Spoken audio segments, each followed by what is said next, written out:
आता की आता यांनी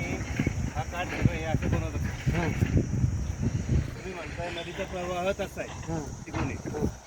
पण आता हा जो काठ बनवलाय या इथून ह्या पार्टमधनं जिथं आता हा पोकलेन आहे हां या पोकलेनच्या मार्गातनं कधी नदीचं पाणी जायचं का?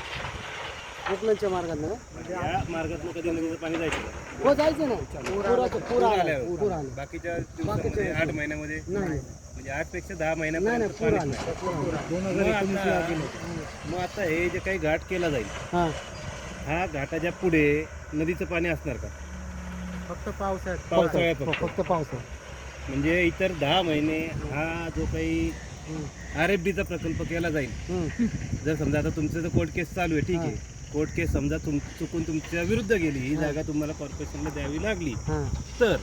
इथं ते जे काही RFDचा प्रकल्प करतील जे काही सुशोभीकरण गवत लावणं किंवा अजून जे काही करतील तर त्याच्या पुढं जिथं आता हा पोकलेन आहे त्या पोकलेनच्या इथं पाणी नसणार हां नसणार वर्षातले 10 महिने त्या पोकलेनच्या जागेमध्ये पाणी नसणार नसणार सुका नदीचा घाट असणार हां जे तुम्ही जे काही आता हे तुमचं जे काही आयुष्य तुम्ही ह्या ठिकाणी घालवलंय त्या अनुभवानुसार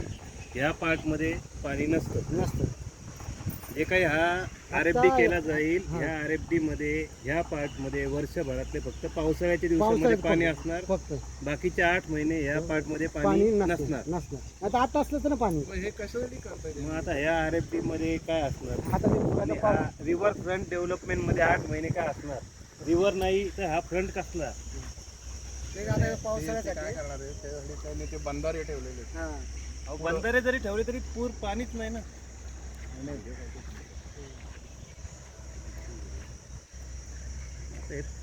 ते बंधारे बांधतात तुम्ही म्हणता ठीक आहे बंधारे बांधायला पावसाचं पाणी आपण धरणातून सोडतच नाही नाही ना मग ह्या जे काही गटरचं पाणी येते ते साठवून तुम्ही इथनं आतमधनं हो पळवणार बरोबर तसंच ते गटाराचं पाणी साठवतं